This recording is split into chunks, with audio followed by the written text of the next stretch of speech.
It was a rainy Monday morning in the quiet town of Ashford, Ohio. The streets were still glistening from the night storm as parents stood at the ends of their driveways, waving goodbye to children carrying oversized backpacks and lunchboxes. For most families, it was another ordinary school day. For David Miller, it was the beginning of the worst day of his life, although at that moment, he had no reason to believe anything was different. After 19 years as a school bus driver, he had become one of the most familiar faces in the community. Parents trusted him without hesitation, teachers greeted him by name, and children smiled the moment the bright yellow bus pulled around the corner. At exactly 7:18 a.m., David completed his routine safety inspection, signed the transportation log, and started the engine. One by one, 42 children climbed aboard. Some laughed with friends, some stared sleepily through the rain-covered windows, and a few waved to their parents as the bus slowly pulled away. Mounted above the windshield, the onboard camera recorded every second of the journey. Beneath the driver's seat, the GPS tracking system silently logged every turn, every stop, and every mile traveled. It was a routine designed to protect children, and without anyone realizing it, it would also become the most important witness in a murder investigation. Nearly 200 miles away, in a quiet industrial district outside Columbus, another day was beginning very differently. Employees arriving at the headquarters of a regional construction company noticed the front entrance standing slightly open. Inside, the reception area was unusually silent. Coffee sat untouched on a desk. A phone rang unanswered. Moments later, a maintenance worker pushed open the office of company owner Richard Lawson and froze. Lawson was lying motionless beside his desk. Within minutes, emergency responders confirmed what everyone feared. He had been murdered sometime earlier that morning. As detectives secured the building, investigators began reconstructing the victim's final hours. Security footage from nearby businesses was incomplete because a severe thunderstorm had interrupted several camera systems overnight. There were no obvious eyewitnesses. The murder weapon was missing. The crime scene offered only a handful of physical clues, leaving detectives under enormous pressure to identify a suspect quickly. Before the day was over, investigators believed they had found one. Back in Ashford, David finished his morning route exactly as he always had. He helped the youngest students safely cross the school entrance, exchanged a few friendly words with the crossing guard, and drove the empty bus back to the transportation depot. His shift seemed perfectly ordinary. He completed his paperwork, joked with another driver about the weather, and stopped at a small diner for coffee before heading home. He had no idea that, hundreds of miles away, detectives were already saying his name. Shortly after 4:30 p.m., two unmarked police vehicles pulled quietly into David's driveway. Neighbors glanced through their windows as four detectives stepped onto the front porch. David answered the door with a puzzled smile, expecting perhaps a question about a traffic incident or a routine inquiry. Instead, one detective asked him to step outside. The expression on the officer's face immediately told David this was something far more serious. Without raising his voice, the lead investigator looked directly at him and said, "David Miller, you're under arrest for the murder of Richard Lawson." For a brief moment, the world seemed to stop. David stared at the detective, waiting for someone to explain that this had to be a mistake. He had spent the entire morning surrounded by 42 school children, dozens of parents, school staff, surveillance cameras, and GPS records. The accusation wasn't just shocking, it seemed impossible. Yet as handcuffs closed around his wrists, the officers spoke with complete confidence.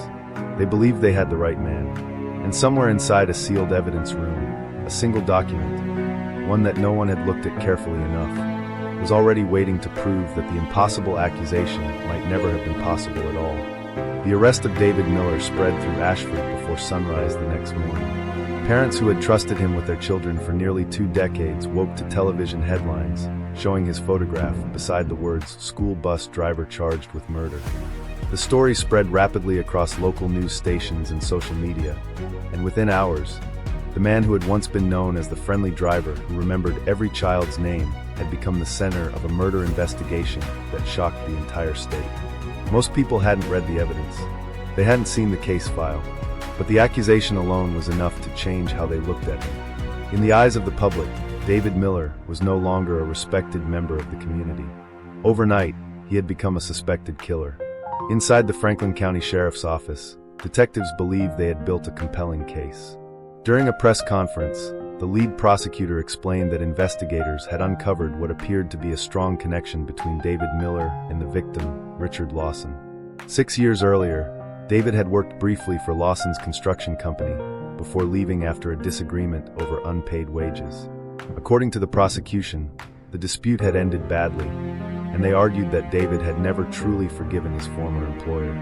It wasn't presented as proof of murder, but it gave investigators something they believed they had been missing, a possible motive. The evidence seemed even more convincing when forensic specialists revealed that a partial fingerprint matching David had been found on a cardboard shipping box inside Lawson's office. To the public, the discovery sounded devastating. News anchors described it as the first physical evidence linking the accused to the crime scene. Headlines repeated the same conclusion throughout the day, and commentators began asking why an innocent school bus driver would have left his fingerprint inside a murdered businessman's office. What almost no one explained was that David had worked in that very building years earlier, delivering construction equipment and handling supply boxes as part of his job. A fingerprint on an old storage box did not prove he had been inside the office on the morning of the murder. It only proved that, at some point in the past, he had touched an object that remained in the building. That important distinction was buried beneath dramatic headlines and emotional television coverage. Meanwhile, detectives continued reviewing financial records and discovered another detail they believed strengthened their theory. 2 weeks before the murder, David had received a letter informing him that his home was at risk of foreclosure after falling behind on mortgage payments. Investigators argued that financial desperation could have driven him to seek revenge or money, even though they had uncovered no evidence that anything had actually been stolen from Richard Lawson's office. Still, the narrative seemed to fit, and once a story begins to make sense, people often stop asking whether every piece truly belongs. David sat alone inside a small interrogation room, staring at the photographs spread across the metal table in front of him. He answered every question calmly, never changing his account of that morning. He explained that he had started his school route at 7:18 a.m., transported 42 children to school, returned the empty bus to the transportation depot, completed his paperwork, and then stopped for coffee before driving home. Every minute of his day, he insisted, could be verified. He wasn't asking investigators to believe his memory. He was asking them to check the records. The detectives listened without interrupting. When David finished, one investigator quietly leaned forward and asked a single question. "If that's true, then why does someone place you near Richard Lawson's office that morning?" David looked genuinely confused. He slowly shook his head before answering. "Because they're mistaken." The detective slid a sealed evidence envelope across the table. Inside was the statement of a witness who claimed to have seen a man resembling David Miller leaving the construction company's parking lot shortly before the body was discovered. For the first time since his arrest, David felt something he hadn't allowed himself to feel. Not fear, not anger, but uncertainty. Because eyewitnesses can be convincing, even when they are wrong. As the interrogation ended, the detectives left the room carrying what they believed was a complete case. They had a motive, a fingerprint, financial problems, and a witness statement. To them, the investigation was moving exactly as expected. But locked inside the transportation department's secure server, untouched and completely ignored, was a digital record that documented every second of David Miller's bus route that morning. It had been automatically uploaded just minutes after the route ended. No detective had requested it, no prosecutor had mentioned it, and no one yet realized that it might destroy the entire case. The county jail was unusually quiet that evening, but inside David Miller's cell, silence offered no comfort. He sat alone on the narrow steel bunk, replaying the events of the morning over and over in his mind. Every detail remained painfully clear. The children boarding the bus in the rain, the elderly crossing guard waving as he passed the elementary school, the mechanic at the transportation depot who joked about the weather. None of it felt like a memory from another life, yet by the end of a single day, prosecutors were preparing to convince a jury that he had somehow traveled 200 miles, committed a murder, and returned before anyone noticed he was gone. The accusation wasn't merely unbelievable to David. It defied every ordinary fact of the day he had lived. Across town, attorney Rebecca Collins received an unexpected phone call just after midnight. She had spent nearly 20 years defending people accused of crimes, but something about David's case immediately unsettled her. It wasn't because the evidence appeared weak. In fact, the prosecution's case looked surprisingly organized. Motive, fingerprint, eyewitness, financial pressure. It all seemed to fit together almost too neatly. Experience had taught Rebecca that when every piece of evidence pointed perfectly in one direction during the earliest days of an investigation, it was often worth asking what investigators had failed to examine rather than what they had already found. The following morning, Rebecca visited David inside the county jail. She carried a thick folder containing the prosecution's preliminary disclosures, but instead of opening it immediately, she simply asked him to describe the morning of the murder from beginning to end. David spoke slowly, carefully, never changing a single detail. He described every bus stop, every child who boarded, every traffic light delayed by the rain, and every conversation he remembered having that morning. Rebecca listened without interrupting. She wasn't looking for dramatic emotion. She was listening for consistency. Nearly an hour later, David's account remained exactly the same as it had during police questioning. When he finished, Rebecca leaned forward and asked one simple question. "David, how is your bus tracked every day?" He looked surprised. "Every route has GPS." "Live GPS?" He nodded. "Every second." Rebecca paused. "And the cameras?" "Inside and outside the bus. They record automatically?" "They've never missed a day." For the first time since accepting the case, Rebecca stopped taking notes. She slowly closed her notebook and looked directly at her client. "If everything you just told me is true, then your bus may be the best witness we'll ever have." David frowned.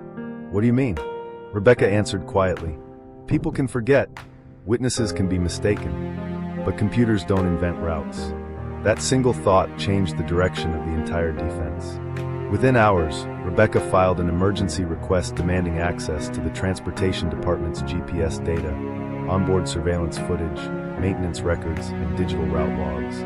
She expected resistance from the prosecution, but she also believed the records would be preserved automatically by the school district's servers.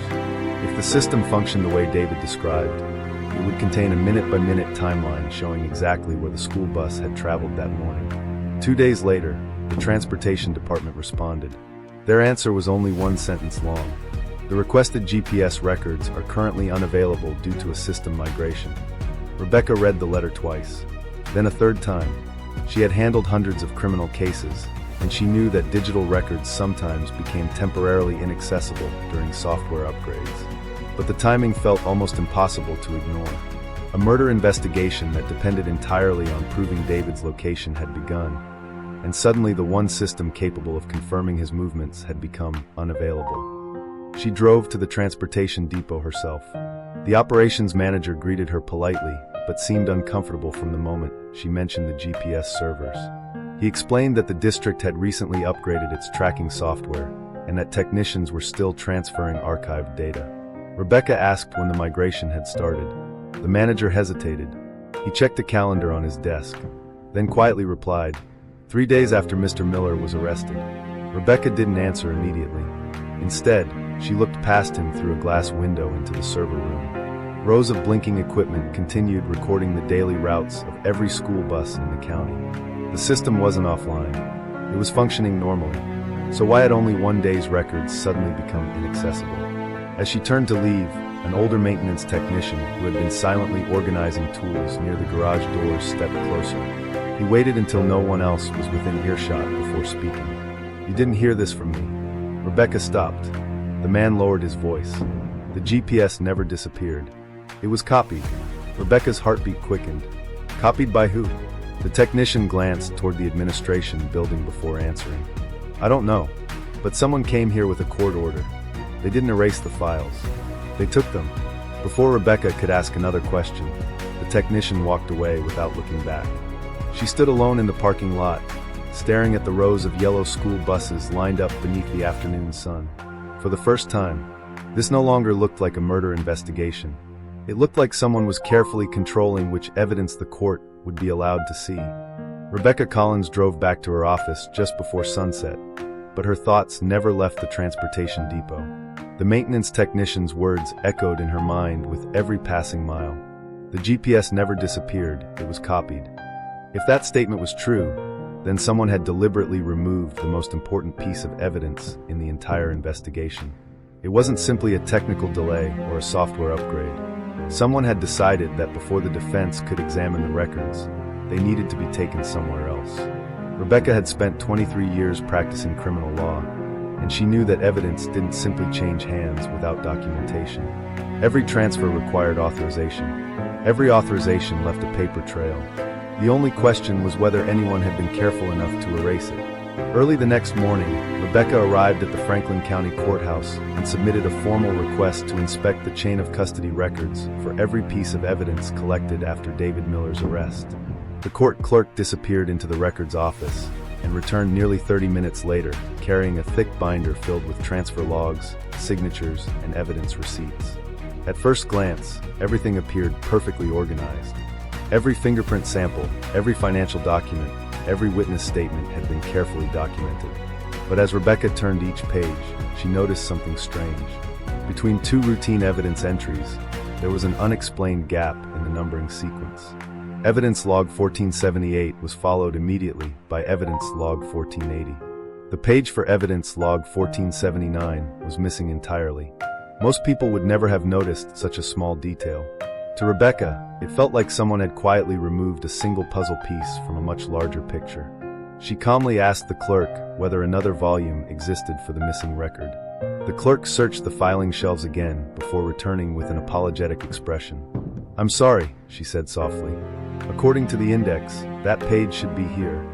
Rebecca closed the binder without saying another word. Missing pages were rare. Missing pages involving critical evidence were almost unheard of. Later that afternoon, she filed a motion asking the court to produce every administrative document connected to the removal of the GPS files. The prosecution objected almost immediately, arguing that the transportation records were unrelated to the murder investigation, and that producing internal administrative paperwork would only delay the trial.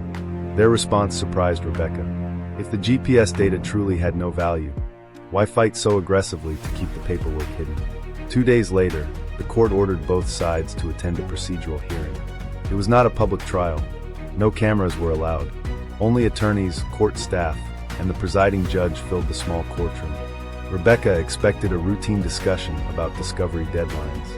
Instead, the hearing took an unexpected turn when the judge quietly placed a sealed envelope on the bench. "This document," the judge explained, "has recently come to the court's attention." The courtroom became silent. Rebecca accepted the envelope, carefully broke the seal, and removed a single court order signed 4 days after David Miller's arrest. The document authorized the temporary transfer of the school district's original GPS server records to an external evidence review team. Her eyes moved immediately to the signature at the bottom. It wasn't signed by the lead detective. It wasn't signed by the prosecutor. It wasn't signed by anyone from the school district. The authorization carried the signature of Judge Eleanor Whitfield, a county administrative judge whose responsibilities had nothing to do with active homicide investigations. Rebecca looked up slowly. "Your Honor, why would an administrative judge authorize the removal of evidence in a pending murder case?" No one answered. The prosecutor shifted uncomfortably in his chair. The detectives sitting behind him avoided eye contact. Even the courtroom clerk seemed unsure where to look. The silence lasted only a few seconds, but it felt much longer. Finally, the prosecutor cleared his throat. The transfer was purely administrative. Rebecca remained calm. Then why wasn't the defense notified? Again, no answer. The hearing ended without resolving the question, but Rebecca left the courthouse with something far more valuable than an argument. She now possessed written proof that someone outside the investigative team had intervened in the handling of critical digital evidence. Whether that intervention was innocent or intentional remained unclear, but one fact could no longer be ignored. The GPS records hadn't simply disappeared. Someone with judicial authority had personally approved their removal. As Rebecca walked down the courthouse steps, her phone vibrated. A message appeared from an unknown number. There were no greetings, no signature, only one sentence. "Stop looking at the GPS records and start looking at bus 17. Rebecca stopped walking. David had driven bus 17 for nearly 19 years. She stared at the message for several seconds before slowly looking back toward the courthouse. Whoever had sent it clearly knew details that had never been released to the public, and if they were risking everything to send that warning, there had to be something inside bus 17 that investigators had completely overlooked. Rebecca Collins barely slept that night. The anonymous message kept replaying in her mind. Stop looking at the GPS records and start looking at bus 17. It wasn't just the warning that disturbed her. It was the precision. Whoever had sent it knew the exact vehicle David Miller had driven for nearly 2 decades. Yet that detail had never been released publicly.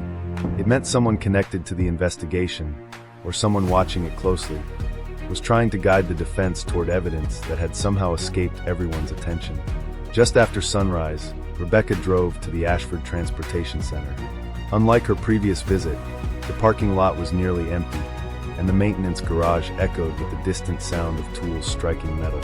Rows of yellow school buses stood quietly beneath fluorescent lights, each one cleaned and prepared for the next day's route.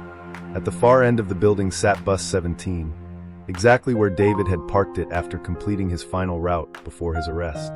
The vehicle looked ordinary.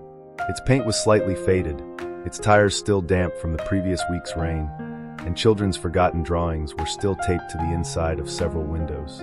Nothing about it suggested it held the answer to a murder investigation.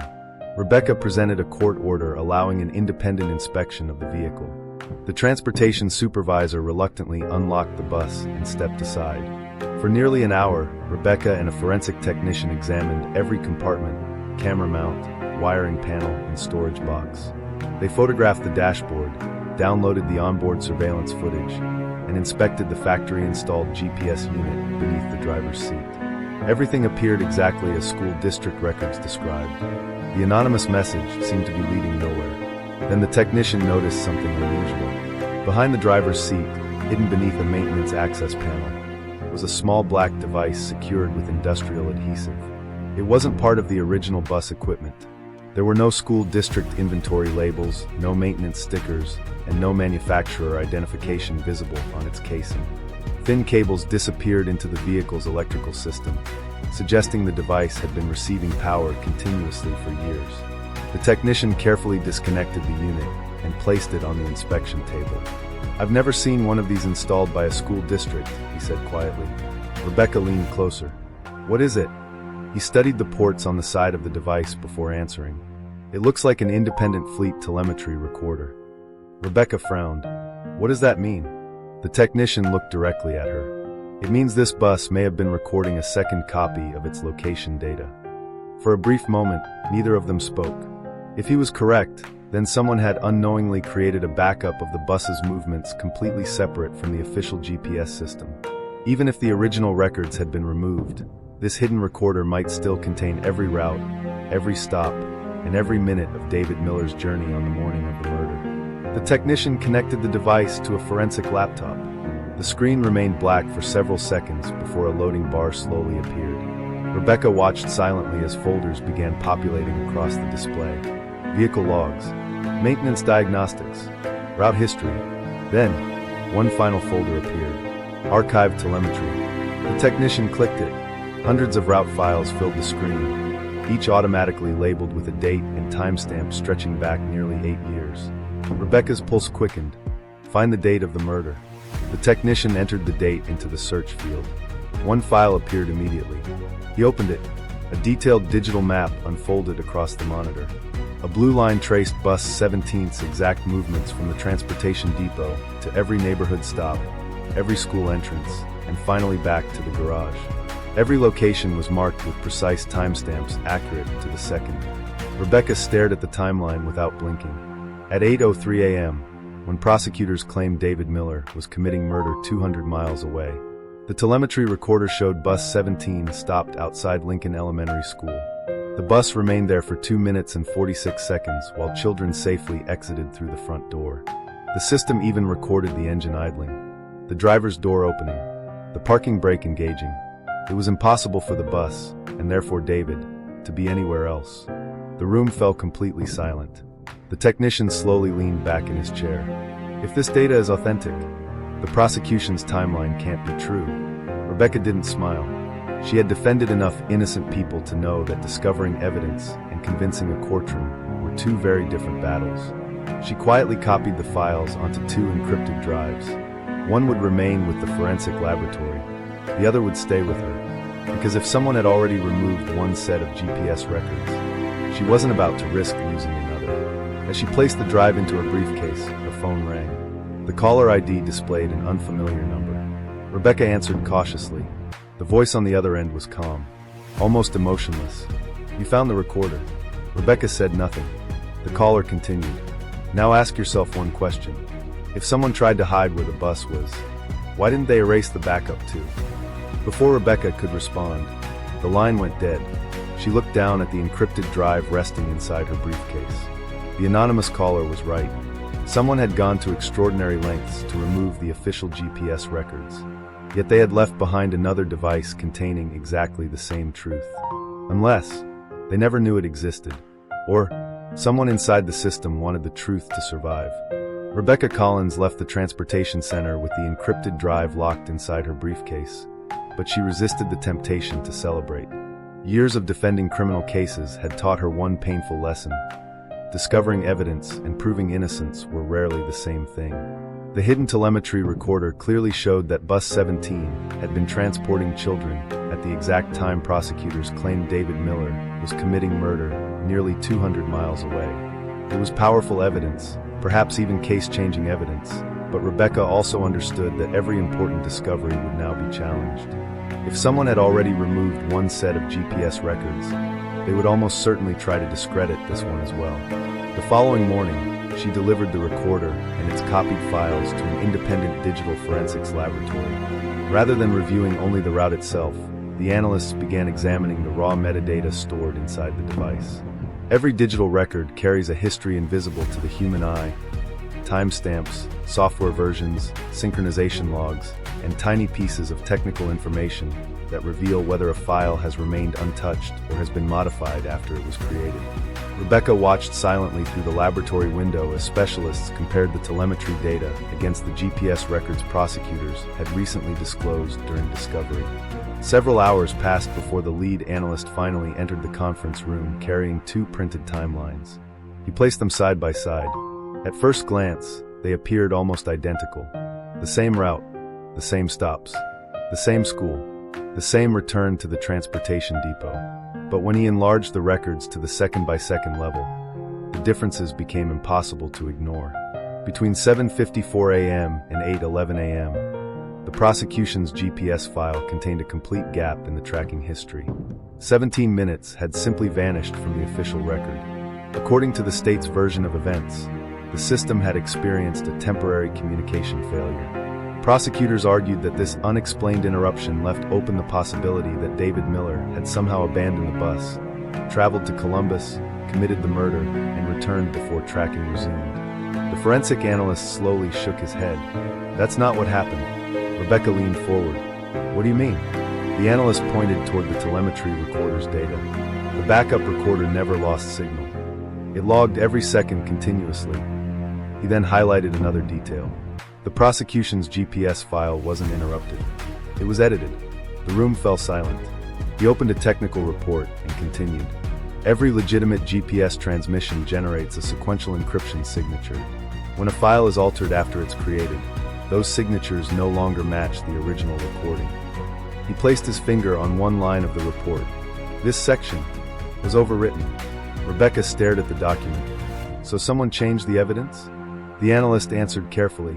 "I can't yet tell you who, but I can tell you this. The official GPS record presented by investigators is not an untouched copy of the original data." For several long seconds, Rebecca said nothing, because this discovery transformed the case completely. The prosecution hadn't simply ignored evidence. Someone had apparently changed it. That afternoon, Rebecca filed an emergency motion requesting every internal document related to the handling of the GPS records. She demanded access to server logs, digital audit trails, evidence transfer records, and the identities of every person who had opened the original files after David Miller's arrest. The prosecution objected immediately. They argued the request was unnecessary, overly broad, and would delay the upcoming trial. But the judge reviewing the motion noticed something unusual. Attached to Rebecca's filing was the independent forensic report explaining that the GPS metadata no longer matched the original digital signatures. After reading only the first few pages, the judge paused. He looked toward the prosecution. "Counsel, has the state independently verified the integrity of these GPS files?" The prosecutor hesitated, then quietly admitted, "No, Your Honor. It was the first crack in what had once seemed like an unbreakable case. Late that evening, while Rebecca reviewed documents alone in her office, another envelope appeared beneath her door. No postage, no return address. Inside was a single USB flash drive, along with a handwritten note. Only 5 words. Watch the maintenance garage. Rebecca inserted the drive into an isolated forensic computer. A grainy surveillance video appeared. The timestamp showed 11:42 p.m., 3 nights after David Miller's arrest. The camera overlooked the transportation garage where bus 17 had been parked. The footage showed a black SUV entering through the rear service gate. 2 individuals stepped out. Neither wore school district uniforms. One carried a laptop. The other carried what appeared to be a portable server case. Using an access card, they entered the garage. 43 minutes later, they emerged carrying nothing. Before leaving, one of them looked directly toward the security camera. As if he knew no one would ever be watching. Rebecca froze the image. She zoomed in on the man's face. It wasn't perfectly clear, but one detail stood out immediately. Clipped to his belt was an official identification badge. Not from the transportation department, not from the police department, from the Franklin County District Attorney's office. Rebecca slowly leaned back in her chair. This was no longer just a wrongful conviction. Someone connected to the prosecution appeared to have entered the transportation garage before the GPS records were declared unavailable. And if that footage could be authenticated, the courtroom wasn't about to hear a debate over mistaken evidence. It was about to hear allegations of evidence tampering. Rebecca Collins barely had time to process the surveillance footage before another question began to consume her thoughts. If someone from the district attorney's office had secretly entered the transportation garage in the middle of the night, they hadn't gone there without a reason. They hadn't broken into a school bus depot to admire parked buses. They were looking for something, or perhaps they were trying to make sure no one else would ever find it. By sunrise, Rebecca was back at the transportation center, this time accompanied by a court-appointed digital evidence examiner. She didn't mention the anonymous video. Not yet. If the footage eventually proved authentic, she wanted every discovery that followed to stand on its own. Instead, she requested access to every maintenance document connected to Bus 17 during the months surrounding David Miller's arrest. The transportation supervisor appeared cooperative, but as soon as Rebecca mentioned the maintenance archives, his confidence faded. He disappeared into the records office and returned carrying 3 thick binders filled with inspection reports, repair invoices, and routine safety logs. Everything seemed perfectly organized until Rebecca noticed that 1 week's worth of maintenance records had been replaced with freshly printed copies. Unlike the older documents, these pages carried no handwritten signatures, no grease marks from mechanics, and no inspection stamps. They looked too clean, almost as though they had been created long after the work was supposedly completed. Rebecca quietly separated the replacement pages from the originals. "Where are the handwritten reports?"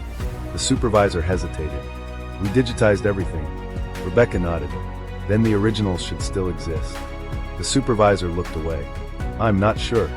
It wasn't the answer Rebecca expected. School transportation departments were legally required to preserve original inspection records for years. Losing a document was one thing. Replacing an entire week's worth of signed maintenance reports without explanation was something else entirely. An hour later, one of the depot's retired mechanics agreed to meet Rebecca at a nearby coffee shop.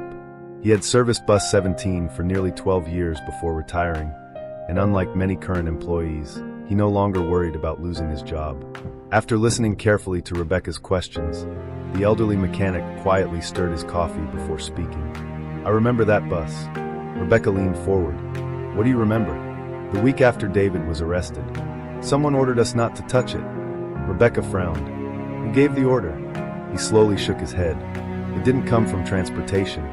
It came from the courthouse." The words landed like a weight between them. He continued. "Normally, after a vehicle is seized as evidence, every inspection is documented. But Bus 17 was different. They wouldn't let us near it." Rebecca asked the question she had been dreading. "Did anyone work on the bus?" The mechanic looked directly into her eyes. "Not us. There were 2 men. They arrived after midnight.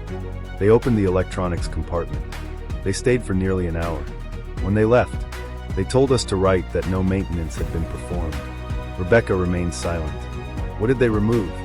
The mechanic's expression hardened. "I never saw them carry anything out.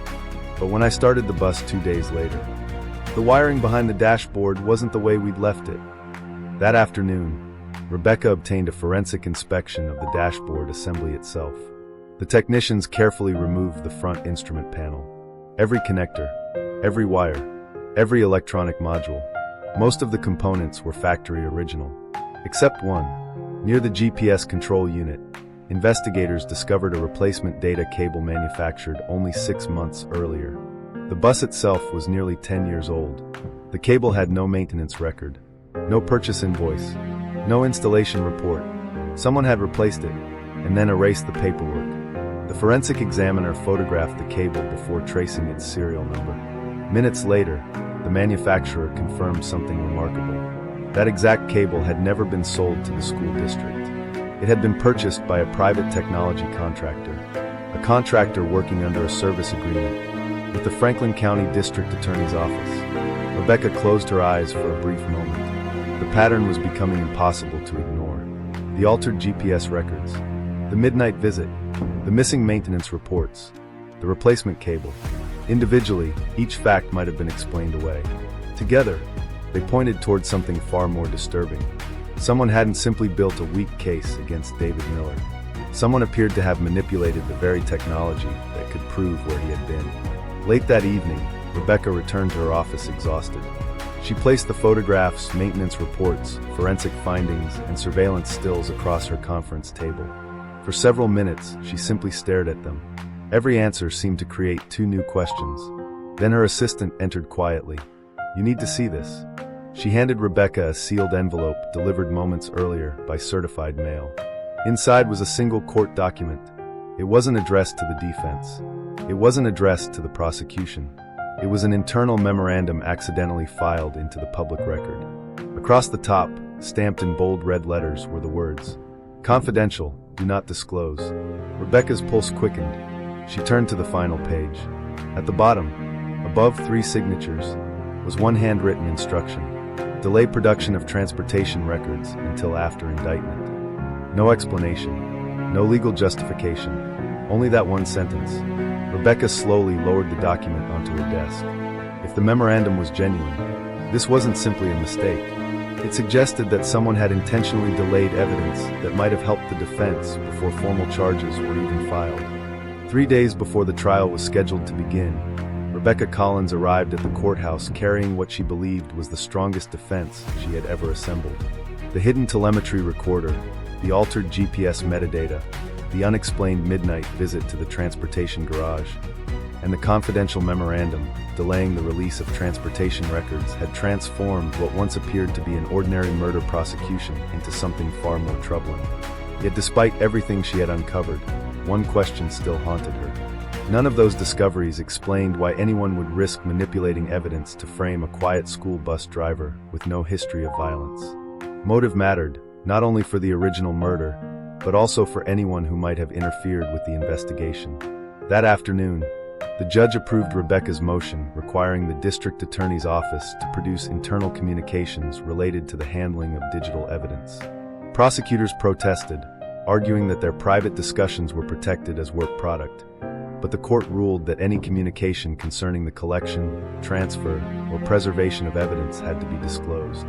Boxes of printed emails, server logs, and administrative correspondence arrived in the courtroom archives late that evening. Rebecca and her legal team worked through the night. Hour after hour, they reviewed hundreds of routine messages discussing scheduling, forensic testing, witness interviews, and court deadlines. Most of it revealed nothing unusual. Fatigue began settling over the room, and even Rebecca started wondering whether the effort would end in disappointment. Then, shortly after 2:17 a.m., her junior investigator quietly stopped turning pages. "I think you need to see this." Rebecca walked over. The email itself looked completely ordinary. No dramatic language, no obvious confession. It had been sent 4 days after David Miller's arrest by an assistant prosecutor to a senior member of the district attorney's office. The subject line read, "Transportation evidence status." Rebecca read the message slowly. The original route data creates unnecessary complications for the timeline presented in the charging documents. We should proceed using the verified export already prepared for discovery. She stared at the sentence. Once, then again. The wording was careful. It never explicitly instructed anyone to alter evidence. But it acknowledged something impossible to ignore. The original route data did not support the prosecution's timeline, and someone had already prepared another version. Rebecca immediately searched for the reply. There was one, only 2 sentences long. Understood. We'll move forward with the corrected file. No explanation, no discussion, no clarification about what corrected actually meant. But those 2 words sent a chill through the room. Because evidence isn't supposed to be corrected.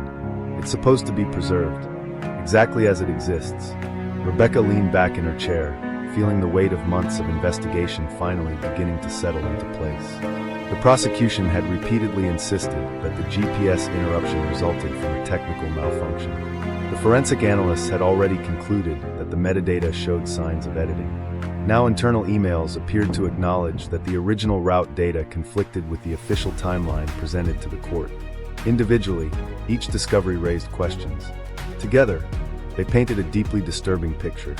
The following morning, Rebecca met privately with David inside the detention center. For the first time since his arrest, she allowed herself a small, cautious smile. She placed the printed emails on the table between them. David looked at the pages without speaking. After several minutes, he quietly asked, "Does this mean they'll finally believe me?" Rebecca paused before answering, "I don't know. The truth doesn't always win the first argument, but for the first time, the facts are beginning to speak louder than the accusations." David lowered his head. His hands trembled slightly. "I kept thinking about those kids." Rebecca looked at him. "They saw me every morning. They trusted me." He swallowed hard before continuing. "I wasn't afraid of prison.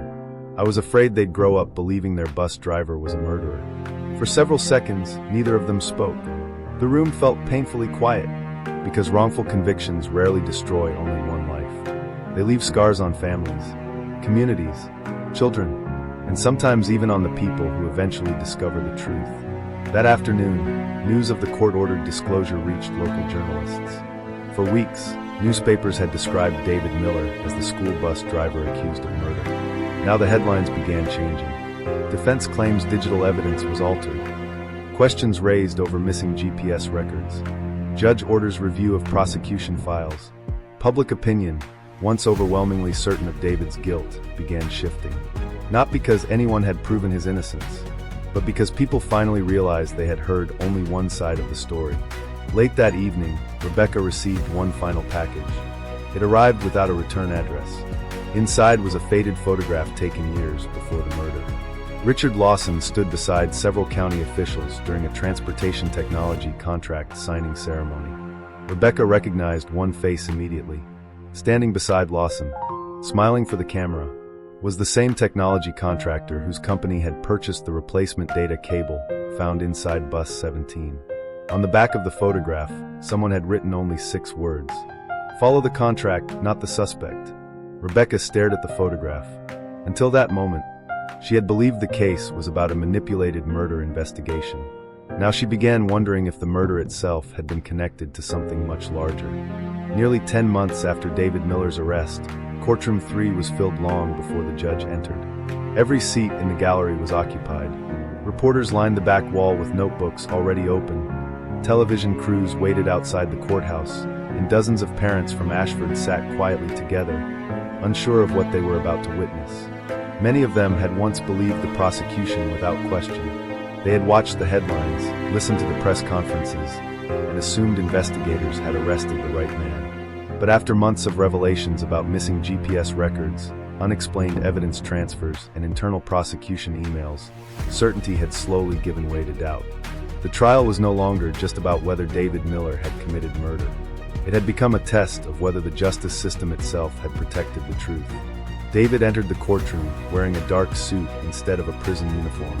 His hands remained folded calmly on the defense table, but the exhaustion on his face revealed the weight of nearly a year spent fighting to prove something he already knew, that he had never been anywhere near the crime scene. As he looked toward the public gallery, he noticed several familiar faces. Parents whose children he had driven to school every morning. A retired teacher. The crossing guard who had greeted him for years. Some avoided eye contact, still uncertain what to believe. Others offered a quiet nod of encouragement. It wasn't forgiveness David wanted. It was simply the chance for the evidence to speak louder than the accusations. The prosecution opened confidently. Their lead attorney reminded the jury that Richard Lawson had been brutally murdered, that David Miller had once worked for him, that financial problems had placed David under pressure, and that an eyewitness had identified a man resembling him near the victim's office. The prosecutor spoke with certainty, presenting each piece as though the conclusion was unavoidable. To anyone hearing the case for the first time, the narrative sounded complete. Every fact appeared to fit neatly into a single story. When it was Rebecca Collins' turn to speak, she didn't immediately argue about fingerprints or motives. Instead, she walked slowly toward the center of the courtroom and looked directly at the 12 jurors. "Ladies and gentlemen," she began quietly, "this trial is not about choosing which story sounds more dramatic. It is about deciding whether evidence should be trusted only when it supports a conclusion, or whether it should be trusted even when it proves investigators were wrong." The courtroom fell silent.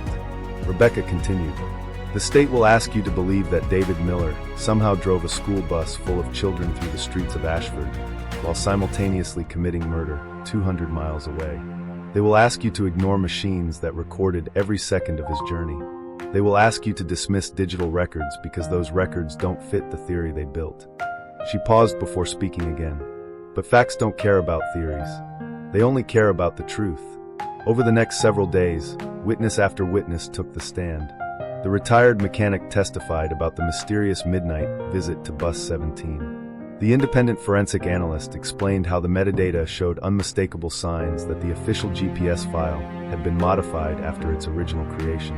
The transportation technician identified the hidden telemetry recorder and demonstrated how it had independently logged every movement of the school bus on the morning of the murder. For nearly 3 hours, the jury watched animated maps showing Bus 17 stopping at each neighborhood pickup point before arriving at Lincoln Elementary School at precisely 8:03 a.m. The exact time prosecutors claimed David Miller was inside Richard Lawson's office.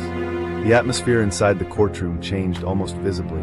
Jurors who had been taking routine notes now leaned forward in their seats. Even members of the press stopped typing for several moments. Then Rebecca introduced the internal prosecution emails. One by one, she projected them onto the courtroom screen. "The original route data creates unnecessary complications. We'll move forward with the corrected file." She didn't raise her voice. She didn't accuse anyone of conspiracy. Instead, she asked a single question that echoed through the silent courtroom. If the original evidence supported the prosecution's theory, why did anyone need a corrected version? No one answered. The prosecutor objected repeatedly, arguing that the emails had been misunderstood and taken out of context. But the words themselves remained visible for every juror to read. They didn't need interpretation. They only needed to be seen. By the end of the second week of testimony, something extraordinary had happened. The prosecution's case had not collapsed because of one dramatic confession. It had begun collapsing under the weight of its own contradictions. Every new witness seemed to expose another unanswered question. Every attempt to explain the altered GPS records only created more confusion. Every effort to defend the investigation made the missing evidence appear even more significant. As court adjourned that afternoon, David quietly gathered his papers. Before he could leave the courtroom, the court bailiff approached him. "I've worked in this courthouse for 26 years, the older man said softly. "I've never seen a case change direction this fast." David managed a faint smile. "I just hope it changes enough." The bailiff nodded. "So do I." As David walked toward the courtroom doors, he glanced once more at the jury box. For the first time since his arrest, he no longer saw 12 strangers deciding his future. He saw 12 people beginning to question the story they had been told. The courtroom felt different on the 12th day of testimony. It wasn't louder. It wasn't more crowded. If anything, it had become unusually quiet. Everyone inside the room seemed to understand that the case had reached a turning point. Reporters no longer whispered among themselves. Jurors sat with their notebooks already open. Even the judge remained unusually still as the prosecution called what they described as their most important eyewitness.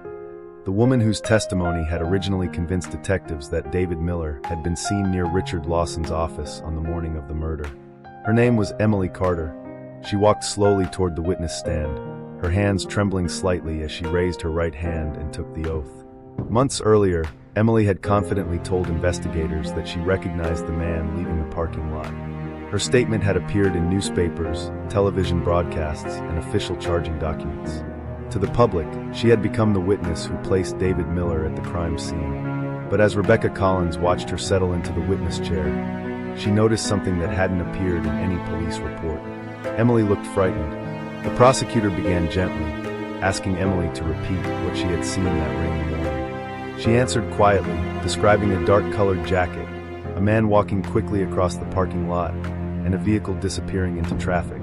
But when the prosecutor asked the question everyone expected, "Can you identify the man you saw?" Emily hesitated. The silence stretched across the courtroom.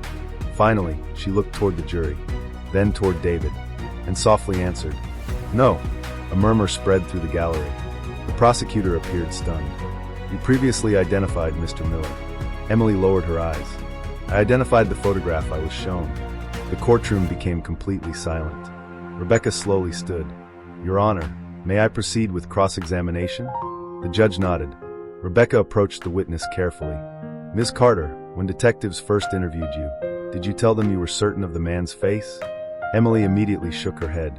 "No. What did you tell them?" "I told them it had been raining. He was too far away. I couldn't clearly see him." Rebecca paused. "Then why does your signed statement say you were certain?" Emily took a deep breath. Her voice began to shake. "Because they showed me only one photograph." The prosecutor immediately objected, but the judge overruled him. Rebecca asked one final question.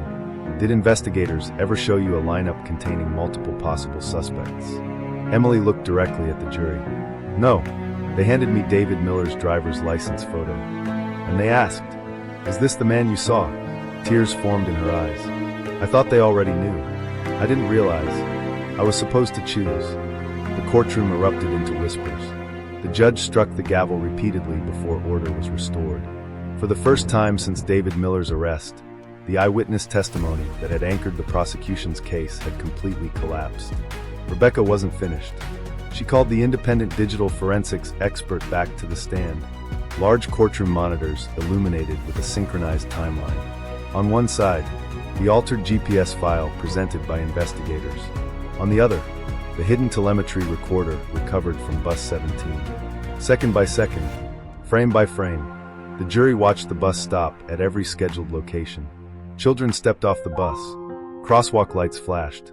Parents waved. Traffic cameras recorded the vehicle. Every timestamp matched. Every independent source agreed. At 8:03 a.m., the exact minute prosecutors claimed David Miller committed murder. Bus 17 was parked outside Lincoln Elementary School. 42 children were exiting through the front door. David Miller was visible on the onboard camera, helping a first-grade student safely step onto the sidewalk. The courtroom remained silent. Because no argument could overcome time itself, the prosecution requested a recess. It lasted nearly 3 hours. When court reconvened, the lead prosecutor stood slowly. His voice was noticeably quieter than it had been on the opening day of trial. "Your Honor, after reviewing the evidence presented during these proceedings, the state respectfully moves to dismiss all charges against David Miller." For a moment, no one reacted. It was as if the words had not yet reached the people listening. Then the judge looked toward David. "Mr. Miller, this court grants the state's motion. You are free to go." David didn't celebrate. He didn't raise his fists. He didn't shout. He simply closed his eyes.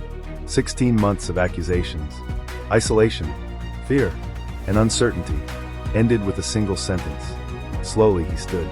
Rebecca placed a hand gently on his shoulder. Neither of them spoke. There were no words capable of returning the time that had been taken from him. Outside the courthouse, hundreds of people waited. Television cameras filled the courthouse steps. Journalists rushed forward. Microphones stretched toward David. One reporter asked the question everyone wanted answered. "Mr. Miller, after everything that's happened, how do you feel today?" David remained silent for several seconds. Then he looked toward the crowd. "I don't want people to remember me as the man who was accused. I want them to remember something much more important." He paused. "Never confuse an accusation with the truth.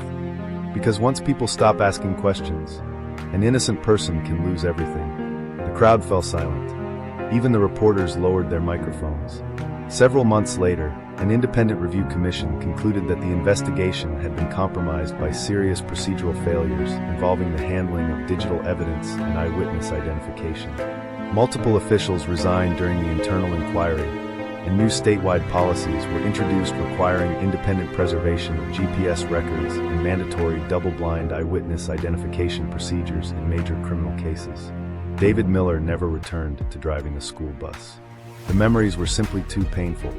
Instead, he began speaking publicly about wrongful convictions, reminding audiences that justice depends not only on finding the guilty, but also on protecting the innocent. Years later, one former student was asked what they remembered most about Mr. Miller. The answer wasn't about the trial. It wasn't about the headlines. It wasn't even about the courtroom. She smiled gently before saying, "Every rainy morning, he waited until every child reached the sidewalk safely before closing the bus door." Sometimes, a person's true character isn't revealed by the accusation made against them. It's revealed by the countless ordinary moments that no accusation could ever erase. Justice is strongest when every piece of evidence is examined honestly, not when it is forced to fit a conclusion. This story is a fictional cinematic narrative inspired by themes of wrongful conviction and the importance of due process. If this story made you think, remember that every real case deserves careful evidence, fairness, and an open mind before judgment is passed.